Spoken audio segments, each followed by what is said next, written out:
Swiss adalah sebuah negara di Eropa Tengah yang berbatasan langsung dengan Jerman, Prancis, Italia, dan Austria. Negara yang mayoritas wilayahnya terdiri dari pegunungan Alpen ini dikenal sebagai negara netral tapi tetap mempunyai kerjasama internasional yang kuat. Swiss juga menjadi negara yang membebaskan warganya untuk memeluk agama atau tidak. Bahkan, banyak warga Swiss yang tidak begitu suka agama Islam lantaran dikenal sebagai agama radikal.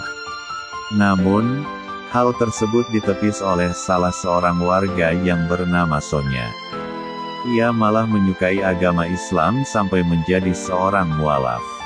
Sebelum menjadi mualaf, Sonya adalah seorang perempuan yang dibesarkan dalam keluarga ateis dan sudah 24 tahun ia hidup tanpa agama.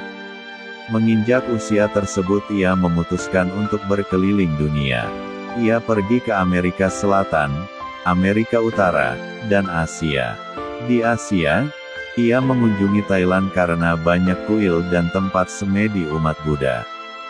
Saat itu Sonya sangat ingin bersemedi di kuil Buddha, tapi sayangnya tidak jadi karena waktunya teramat singkat. Lalu Sonya melanjutkan perjalanan ke Pulau Koh Samui dan menginap di sebuah hostel. Pemilik hostel itu ternyata seorang Muslim. Suatu ketika ia melihat pemilik hostel tersebut melaksanakan sholat dan ia penasaran dengan apa yang dilakukannya. Kemudian pemilik hostel menjelaskan bahwa kegiatan tersebut adalah sholat dan umat Muslim di seluruh dunia melaksanakan ibadah sholat 5 kali dalam sehari. Karena itu, ia semakin penasaran dengan agama Islam dan ingin mengunjungi masjid. Saat di masjid Sonya berjumpa dengan seorang mualaf muda asal negara Finlandia. Mualaf itu pun meminta Sonya apakah bisa mengantar dia untuk ke masjid pada esok hari. Tapi, ketika itu Sonya tak punya baju syari meskipun ia ada rok panjang tapi Sonya tak punya sweater panjang. Sebab suhu di Thailand sangat panas, tuturnya. Sonya kemudian ingat bahwa dirinya memiliki jaket tapi suhu di Thailand mencapai 30 derajat Celcius. Namun, ia tetap memakai jaket tersebut dilengkapi dengan syal tebal sebagai penutup kepalanya. Kesabaran Sonya diuji karena mualaf tersebut tidak kunjung datang dan ia sampai melepas penutup kepalanya karena kegerahan. Tapi mualaf tersebut tiba-tiba datang. Tiba-tiba mualaf yang janjian dengannya itu datang pakai motor. "Anda yang mau keliling dengan saya kan?" Sonya jawab iya betul. Sonya pun segera memakai kain tadi. Kami pun kembali ke masjid dan lucunya saat itu aku masih memiliki indik di bibir bawahku dan di masjid itu ada banyak anak yang sedang sholat, ucap Sonya. Setelah itu, Sonya keluar dari masjid dan berdiskusi tentang agama Islam. Sonya mengatakan bahwa Islam ternyata tak seperti yang ada dalam pikirannya. Sebab, ia hanya mengandalkan berita dari media saja untuk mengetahui Islam. Namun, setelah diskusi tersebut ternyata Islam jauh lebih dalam secara spiritual ketimbang agama lain sehingga ia mulai tertarik. Lalu, ia lanjutkan perjalanan dengan mualaf dari Finlandia dan 2 orang warga China. Sepanjang jalan ia terus bertanya tentang Islam.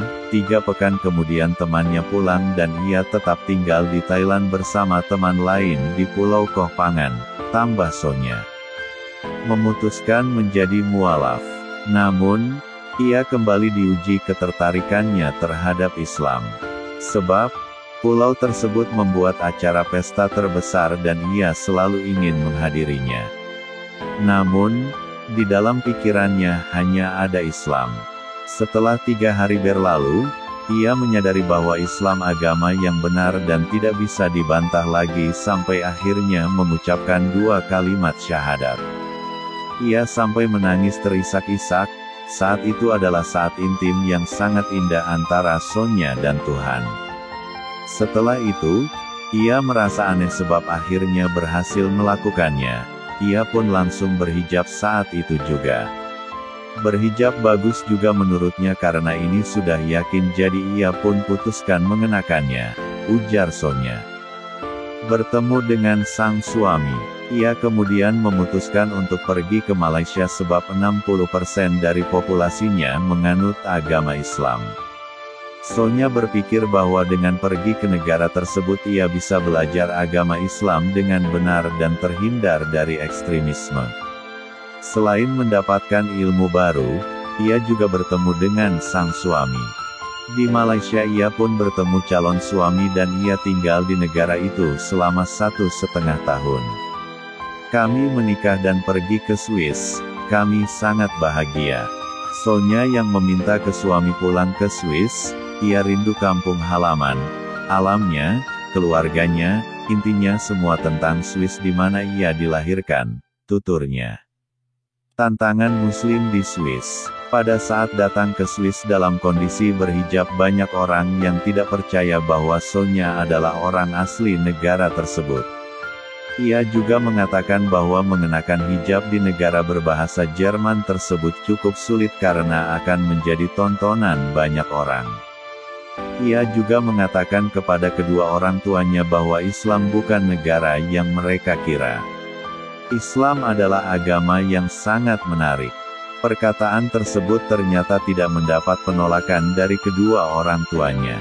Mereka malah membebaskan Sonya untuk memilih agama apapun. Terima kasih, semoga bermanfaat.